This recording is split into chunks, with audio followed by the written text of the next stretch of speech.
alunos, tudo bem? Eu sou Camille Borba e este é o meu sinal. E hoje eu serei a professora de vocês de língua portuguesa do 8º ano. Como vocês estão? Espero que muito bem, estou animadíssima e espero que vocês gostem dessa aula. Como sempre, eu estou muito bem acompanhada aqui nesse estúdio, né? Temos Jéssica, que fará a nossa tradução para Libras, o que torna nossas aulas muito mais acessíveis. Aulas estas que estão onde, gente? Onde vocês podem rever as aulas? No nosso canal do YouTube Educa Recife. Basta entrar no YouTube, digitar o canal, acessar e lá vocês terão as playlists de todas as aulas divididas por ano. Tanto educação para jovens e adultos, anos iniciais, anos finais, educação infantil, certo? Então qualquer coisa vocês podem rever, indicar a aula, dar aquela revisada. Vocês que são do 8º ano, podem, se quiserem, dar uma revisada nas aulas do 7º ano, tá tudo lá. E além do nosso canal, a gente tem o quê? O aplicativo Educa Recife, que caso vocês ainda não tenham baixado, vocês podem baixar ou pelo QR Code que está na tela, ou pelas lojas de aplicativo. E qual é a melhor parte desse aplicativo, além das aulas? Porque as aulas estão todas lá e vocês podem assistir as aulas agora ao vivo pelo aplicativo também, tá certo? E o que é que tem de mais legal? O chat, que é essa ferramenta de interação. E hoje quem faz nosso chat é a nossa queridíssima Maravi Carlos, a professora de língua portuguesa também. Vamos lá, dar um beijinho para ela. Olá, pessoal, que bom estar com vocês. Obrigada, Mili. Maravi Carla aqui, ó, só comandando o chat, participando. Quero ver vocês comentando. Falem comigo, tirem dúvidas, comentem, porque a gente fica aqui, né, querendo a participação de vocês. Exatamente. E é isso, acho que hoje a gente vai argumentar bastante. E hoje, spoiler, o resultado da aula de hoje, quem decide vai ser vocês. Então, vocês fiquem atentos à aula, que no final eu vou precisar que vocês decidam aqui uma situação, tá certo? Para começar, a gente vai ler a crônica O Nariz, de Luiz Fernando Veríssimo, tá? Então, eu vou ler para vocês. É um pouquinho grande, mas a gente vai dar conta, tá? Era um dentista respeitadíssimo. Com seus 40 e poucos anos, uma filha quase na faculdade. Um homem sério, sóbrio, sem opiniões surpreendentes, mas de uma sólida reputação como profissional e cidadão. Um dia, apareceu em casa com um nariz postiço. Passado o susto, a mulher e a filha sorriram com fingida tolerância. Era um daqueles narizes de borracha, com óculos de aro preto, sobrancelhas e bigodes que fazem a pessoa ficar parecida com o Groucho Marx. Mas o nosso dentista não estava imitando o Groucho Marx. Sentou-se à mesa do almoço, sempre almoçava em casa, com a retidão costumeira, quieto e algo distraído, mas com um nariz postiço. "O que é isso?" perguntou a mulher depois da salada, sorrindo menos. "Isto o quê?" "Esse nariz." "Ah, vi numa vitrine, entrei e comprei." "Logo você, papai." Depois do almoço, ele foi recostar-se no sofá da sala, como fazia todos os dias. A mulher impacientou-se. "Tira esse negócio." "Por quê? Brincadeira tem hora." "Mas isso não é brincadeira." Cesteou com o nariz de borracha para o alto. Depois de meia hora, levantou-se e dirigiu-se para a porta. A mulher o interpelou. "Aonde é que você vai?" "Como aonde é que eu vou?" "Vou voltar para o consultório." "Mas com esse nariz?" "Eu não compreendo você," disse ele, olhando-a com censura através dos aros sem lentes. "Se fosse uma gravata nova, você não diria nada. Só porque é um nariz." "Pense nos vizinhos, pense nos clientes." Os clientes realmente não compreenderam o nariz de borracha. Deram risadas. Logo, o senhor doutor. Fizeram perguntas, mas terminaram a consulta intrigados e saíram do consultório com dúvidas. "Ele enlouqueceu?" "Não sei," respondia a recepcionista, que trabalhava com ele há 15 anos. "Nunca vi ele assim." Naquela noite, ele tomou seu chuveiro, como fazia sempre antes de dormir. Depois vestiu o pijama, o nariz postiço, e foi se deitar. "Você vai usar esse nariz na cama?" perguntou a mulher. "Vou. Aliás, não vou mais tirar esse nariz." "Mas por quê?" "Por que não?" Dormiu logo. A mulher passou metade da noite olhando para o nariz de borracha. De madrugada, começou a chorar baixinho. Ele enlouquecera, era isto. Tudo estava acabado. Uma carreira brilhante, uma reputação, um nome, uma família perfeita. Tudo trocado por um nariz postiço. Papai? Sim, minha filha. Podemos conversar? Claro que podemos. É sobre esse seu nariz. O meu nariz outra vez? Mas vocês só pensam nisso? Papai, como é que nós não vamos pensar? De uma hora para outra, um homem como você resolve andar com o nariz postiço e quer que ninguém note? O nariz é meu e vou continuar a usar. Mas por que isso, papai? Você não se dá conta de que se transformou no palhaço do prédio? Eu não posso mais encarar os vizinhos de vergonha. A mamãe não tem mais vida social. Não tem porque não quer. Como é que ela vai na rua com um homem de nariz postiço? Mas eu não sou um homem, sou eu, o marido dela, o seu pai. Continua o mesmo homem, o nariz de borracha não faz nenhuma diferença. Se não faz nenhuma diferença, por que não usar? Mas, minha filha, chega, não quero mais conversar, você não é mais meu pai. A mulher e a filha saíram de casa, ele perdeu todos os clientes. A recepcionista, que trabalhava com ele há 15 anos, pediu demissão. Não sabia o que esperar de um homem que usava nariz postiço. Evitava aproximar-se dele. Mandou o pedido de demissão pelo correio. Os amigos mais chegados, numa última tentativa de salvar sua reputação, o convenceram a consultar um psiquiatra. Você vai concordar, disse o psiquiatra, depois de concluir que não havia nada de errado com ele, que seu comportamento é um pouco estranho. Estranho é o comportamento dos outros, disse ele. Eu continuo o mesmo. 92% do meu corpo continua o que era antes. Não mudei a maneira de vestir, nem de pensar, nem de me comportar. Continuo sendo um ótimo dentista, um bom marido, bom pai, contribuinte, sócio do Fluminense, tudo como antes. Mas as pessoas repudiam todo o resto por causa desse nariz, um simples nariz de borracha. Quer dizer que eu não sou eu sou o meu nariz? Disse o psiquiatra, talvez você tenha razão. O que é que você acha, leitor? Ele tem razão? Seja como for, não se entregou. Continuou a usar o nariz postiço, porque agora não é uma questão de nariz, agora é uma questão de princípios. Então, essa crônica está no livro O Nariz e Outras Crônicas, e é de Luiz Fernando Veríssimo. E aí, eu queria saber de vocês. O que é que vocês acharam do conto? Da crônica. Professora Carla, o que você achou? Você achou que ele argumentou bem, em sua defesa, sobre o uso desse nariz, esse hábito diferente? Achei que ele argumentou bem, que ele foi para a questão de princípio, por que não?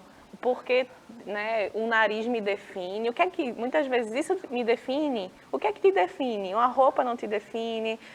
A gente fala tanto na sociedade, né, que a roupa não nos define, que o trabalho não nos define. Quem somos nós? Só a gente sabe. E aí ele foi por esse lado. Eu acho que foi interessante, porque ele fez a gente pensar, ora, é um simples objeto que está ali no nosso corpo, é um acessório e está causando isso tudo. Eu acho que foi bem interessante. E eu pergunto para vocês, pessoal, me digam aí se vocês gostaram ou não da crônica. Mas, ó, o modo como o dentista é descrito no início da crônica impacta na recepção do seu nariz falso. Com certeza, né, gente? Por quê? Porque ele é descrito como uma pessoa séria, de hábitos rotineiros, um dentista respeitável, e parece absurdo ele chegar em casa com um nariz falso. E aí, qual seria o grande problema da esposa e da filha com o bigode do dentista? É muito mais o quê? Uma questão o quê? Social. Porque, aparentemente, o problema delas com o nariz é porque ele estava sendo rejeitado socialmente, e elas por tabela, né? Uhum. E aí, por que esse nariz choca tanto? Justamente por ser algo que foge do comum, né? Veja, ele não estava fazendo mal para ninguém, ele estava lá com seu narizinho, cumprindo as suas funções. Isso. Mas o hábito estranho, o que sai do normal, parece que choca tanto, E por ele ser sério, né? E por ele ser sério, E por ele ter uma posição, exatamente. E muitas vezes a profissão leva a isso também. Ah, mas é um dentista, não pode. Ah, é um médico, não pode. Igual a gente, quando a gente vai, né, Camila? A gente vai passear no shopping. Se encontrar, a gente encontra um estudante, né? Um aluno lá. Professora, você já tá de short. A gente também usa short. A gente também tem vida. A gente também vai à praia, não é verdade? Então, assim, choca por quê? Porque é estranho, porque fugiu do comum. Como é que É. vocês nos veem, né? É como se a profissão fosse agora uma extensão de você também, né? Mas, ó, não se choquem, professores têm vida, viu, gente? Pois é. Verdade, fora daqui a gente tem uma vida. E, ó, o dentista mudou de fato com o uso do nariz. Foi o que a gente estava falando, ele não mudou de fato. Ele só adicionou um nariz que aparentemente causou esse fuzuê. E aí, o que a gente vai ver aqui? Eu queria que a gente observasse os argumentos, né? Que aí, se vocês lembrarem, aula passada a gente viu o quê? Que o argumento é o quê? Um recurso persuasivo, não é? Um recurso para fundamentar um ponto de vista, né? Que argumento é diferente de opinião. Vocês lembram disso? Então, vamos ver os argumentos de defesa, de acusação, os argumentos da crônica, tá? Ó, quando a esposa questiona se ele vai no consultório com esse nariz, ele diz que sim e tal, mas aí ela diz, pense nos vizinhos, pense nos clientes. Ela está dando argumentos para que ele repense as suas ideias. Quando a filha também o questiona, né? Quando fala que você não se dá conta que se transformou num palhaço do prédio, eu não posso mais encarar os vizinhos, a mamãe não tem mais vida social. São argumentos da filha para que ele, para dissuadir, para convencer o pai a abrir mão do nariz postiço. Ao que ele responde que ele não é só um homem de nariz postiço. Ele continua sendo pai, continua sendo marido, continua sendo um dentista, que não vai ser esse nariz de borracha que vai fazer nenhuma diferença, né? E aí ele também argumenta novamente que o estranho é o comportamento dos outros. Então, nesse trecho aqui, ele faz uma defesa muito contundente, muito importante, de por que ele é o mesmo homem. De por que o nariz não vai defini-lo. E aí ele vai questionar, isso, a essência de nós. Será que nós somos somente o que nós aparentamos ser? Ou a nossa essência é algo muito mais complexo? Professora Carla, o que você acha disso? Profundo, bem reflexivo. E eu acho que é isso mesmo. A gente está tão acostumado a colocar, a arrumar uma justificativa para discriminar, para julgar, né, para excluir. Se fugir do comum, a gente vai arrumar um motivo, né? E aí a gente vai escolher um nariz, uma coisa simples. E aí a gente pensa, o que é que nos torna nós mesmos? Reflitam isso aí, que eu acho que é uma questão de vida, né? E aí, no final da crônica, o dentista afirma, ele continua a usar o nariz não por uma questão do nariz, mas por uma questão de princípio. E aí, teria diferença entre ser uma questão de nariz e de princípios? Tem, né? Porque quando era a questão só do nariz, ele estava usando porque ele queria. Porque era algo divertido para ele, enfim, ele tinha os motivos dele. Mas quando se torna uma questão de princípio, ele usa quase como uma resistência, né? Como resistindo à opinião dos outros. E aí ele vai usar para ver até quando as pessoas vão ficar longe dele, se vão voltar a ser amigos dele, né? Se vão voltar a conviver com ele, aceitá-lo com o seu nariz. E aí, se não fosse uma questão de nariz, ele poderia usar um argumento, né? E aí, quais são os tipos de argumento? Porque essa é a parte importante, a gente vai ver agora os tipos de argumento. A gente tem os argumentos de autoridade, de consenso, de experiência e de lógica. O argumento de autoridade, ele consiste em basear-se na fala de um especialista. Então, quando a gente tem a opinião do psiquiatra, ali a gente tem um argumento de autoridade. Não é? Alguém que, por ter estudado sobre o assunto e por dominá-lo, detém uma maior capacidade de convencer o leitor com base no seu ponto de vista acadêmico. Quando eu uso um argumento de consenso, é um tipo de argumento que gira em torno da opinião da maioria. Como, por exemplo, o argumento da filha e da mãe, que aquele nariz era esquisito, que ele estava sendo... elas estavam sofrendo rejeições sociais por causa desse nariz, é um argumento baseado no bom senso, né? Na opinião da maioria, e que não precisa de um respaldo científico. A gente tem também o argumento de experiência, que é aquele que vem da observação, da coleta de dados por meio da repetição das ações. E o argumento lógico se baseia na lógica para alcançar os melhores objetivos. A construção de ideias precisa fazer sentido e o raciocínio é que norteia o texto. Né? E aí, quando a gente vai falar de argumentação, a gente pode também pensar na função apelativa ou conativa da linguagem, que é aquela em que há uma ênfase na comunicação. É no interlocutor, visando o quê? O convencimento. Então, quando a gente vai falar de argumento, a gente está muito atrelado a essa função apelativa de convencimento, né? De fazê-lo visando fazer o leitor fazer algo ou deixar de fazer algo. E a gente faz isso o tempo todo. A gente faz isso o tempo todo. E aí, quais seriam as características dessa função apelativa, né, professora Carla? Isso. A gente tem o uso do imperativo, o enunciado concentra-se em quem está recebendo a mensagem. Então, quando eu argumento, o meu foco vai ser no meu leitor, no meu espectador, porque é ele que eu preciso convencer. A linguagem precisa ser apelativa para ele. E é muito comum no discurso publicitário, tá? Por exemplo, compre nossos maravilhosos salgadinhos, eles são deliciosos. Conheça as nossas casas, mude de vida, inscreva-se em nosso seminário de mudança de vida. Aqui a gente tem o quê? Uma linguagem que pretende convencer o outro, né? E aí, na prática, a minha proposta é o seguinte. Vamos simular um julgamento. Será que vocês estão prontos?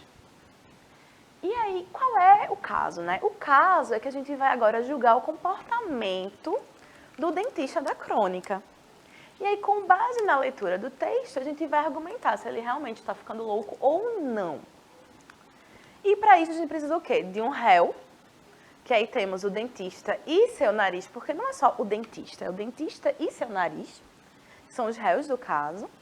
A gente tem o quê? A situação, que é um dentista que começa a usar um nariz falso sem motivo aparente. Se não há justificativa, podemos dizer que ele está enlouquecendo? Essa vai ser a nossa situação.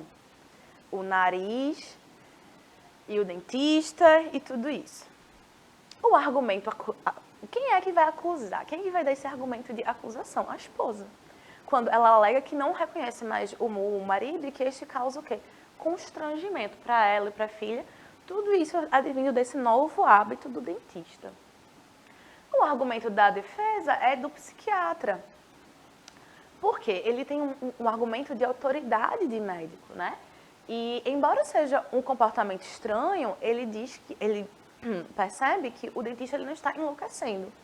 Visto que, com exceção do nariz falso, ele aparentemente permanece o mesmo. Mas agora a parte mais legal, que são os advogados. Quem será que vocês acham que são os nossos advogados?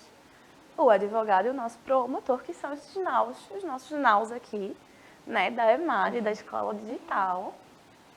E o juiz ou a juíza? Porque a figura do juiz e da juíza é importantíssima. Por quê?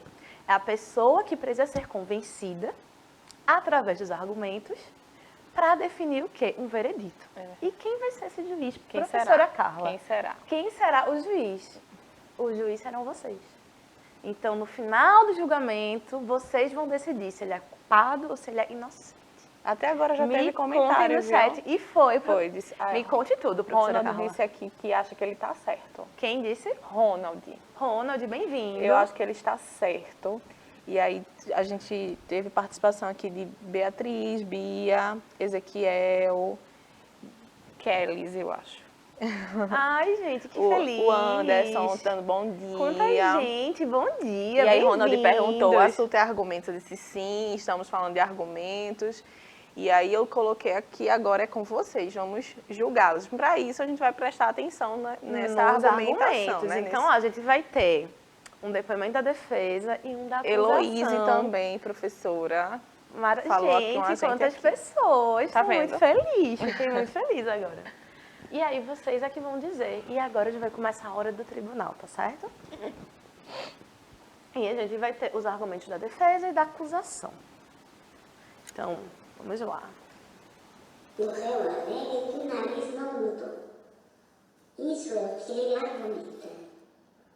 Sua esposa e filha discordam. Não foi com um homem de nariz falso que sua mulher casou. Não foi um pai de nariz de borracha que criou sua filha. Não foi um dentista com o hábito de usar um outro nariz que conquistou os clientes e manteve uma secretária fiel. Embora ele creia que não tenha mudado, todos ao seu redor discordam. Argumento, Vossa Excelência, que, não obstante ele alegue que o hábito não causa mal, é necessário que pensemos no impacto da vida dos outros.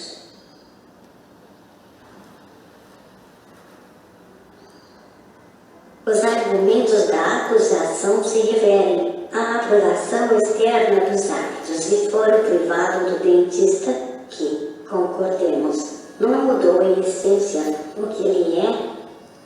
Ele continuou sendo um profissional, bom pai e marido, homem íntegro que sempre foi. O fato de usar um bigode falso não afetou seu caráter ou probidade. A única acusação que se pode ser feita é dele ter se tornado um homem excêntrico, o que não caracteriza a falha de caráter. O réu fala brilhantemente em sua própria defesa, quando argumenta que a única coisa que mudou em si foi um acessório banal. Seria então ele somente seu nariz? Acredito que não, Vossa Excelência, visto que essencialmente seres humanos são mais que suas aparências.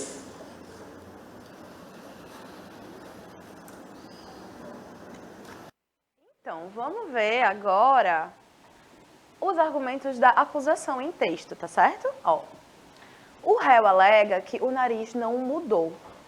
Isso é o que ele argumenta. Sua esposa e filha discordam. Não foi com um homem de nariz falso que sua mulher casou. Não foi com um pai de nariz de nariz de borracha que criou sua filha.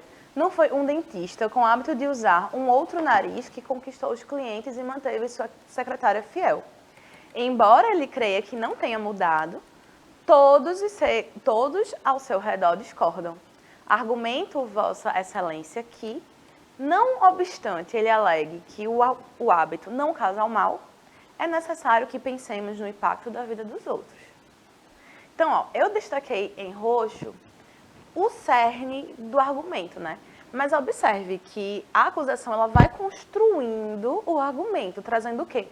Fatos, tentando sensibilizar, usando um certo apelo. Por quê? Porque o objetivo do argumento é convencer. E a defesa? Qual será o argumento da defesa? A defesa alega o seguinte: os argumentos da acusação se referem à aprovação externa dos hábitos de foro privado do dentista, que, concordemos, não mudou em essência o que ele é. Ele continuou sendo um profissional, bom pai e marido, homem íntegro que sempre foi. O fato de usar um bigode falso não afetou seu caráter ou probidade. A única acusação que se pode ser feita é dele ter se tornado um homem excêntrico, o que não caracteriza desvio ou falha de caráter. O réu fala brilhantemente em sua própria defesa, quando argumenta que a única coisa que mudou em si foi um acessório banal. Seria então ele somente seu nariz? Acredito que não, Vossa Excelência, visto que, essencialmente, seres humanos são mais que suas aparências. E aí, a gente tem duas possibilidades de sentença. Ele ser inocente e ele ser culpado. E quem vai decidir isso é vocês. Eu queria que vocês pensassem agora e me dissessem, nos últimos minutinhos de aula, qual o veredito do nosso juiz? Vamos lá. Ronald, Priscila, Bia. E aí? Vamos dar a sentença, né? Vamos dar a sentença.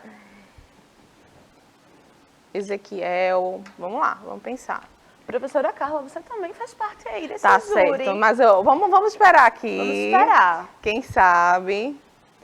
Temos só dois minutinhos, pessoal. Digam assim, culpado, inocente. Ronald, fala agora. Tá falando aqui, ele tá escrevendo. Está pensando. Tá pensando. Ele já tinha dito que ele tá certo, né? Então, por Então, isso ele... faz do quê? Do dentista inocente da acusação. Exatamente. De que ele está acabando com a vida de todos por causa de somente um nariz. Mas a argumentação é incrível, porque a gente para pensar quando se coloca o argumento de que os outros, não é? Já que a gente E vive o em impacto sociedade. da vida dos outros. Pois é. É. Bom, enquanto vocês definem aí, a priori, eu vou dizer que a minha opinião é que o dentista não está de todo errado. Acho que talvez ele tenha errado no modo como ele abordou essa sua nova situação de vida com a sua família. É aquele meio termo, né, professora, que a gente sempre diz, vamos tentar achar o equilíbrio. E aí, professora, algum veredito ou terá que ser o nosso mesmo? Não, o Ronald colocou agora só um bonequinho aqui sendo juiz. Bora lá, Ronald! Esse juiz disse o quê? Eu acho que ele também está inocente. Está indo, pronto. E também eu assim... julgo ele como inocente. E vejam, quando a gente fica na dúvida é porque os argumentos foram muito bons. Isso. Então, isso é Julgo importante. como inocente porque eles pensaram na questão social, mas não teve nenhuma, como é que eu digo, nada demais assim, né? Pronto, maravilha. Então, para terminar, eu queria só terminar com essa citação de Angela Davis, que diz que não acho que tenhamos outra alternativa senão permanecer otimistas. O otimismo é uma necessidade absoluta. Então, sejamos otimistas.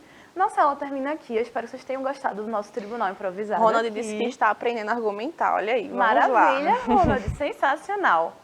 Professora Carla vai se despedir de vocês e eu já volto. Um beijo, pessoal. Adorei aqui a nossa conversa. Fui conversando com vocês. Espero vocês na próxima aula. E vamos argumentar. A gente argumenta o tempo todo, o dia todo. Um beijo no coração de vocês. Como sempre, foi um prazer tê-los aqui. E até a próxima, gente. Um beijo. Obrigada, Jéssica. Obrigada, Carla. E a produção que faz com que essas aulas cheguem até vocês. Um beijo. E um beijo para todo mundo que ficou aqui na aula, tá certo, gente? Beijo enorme.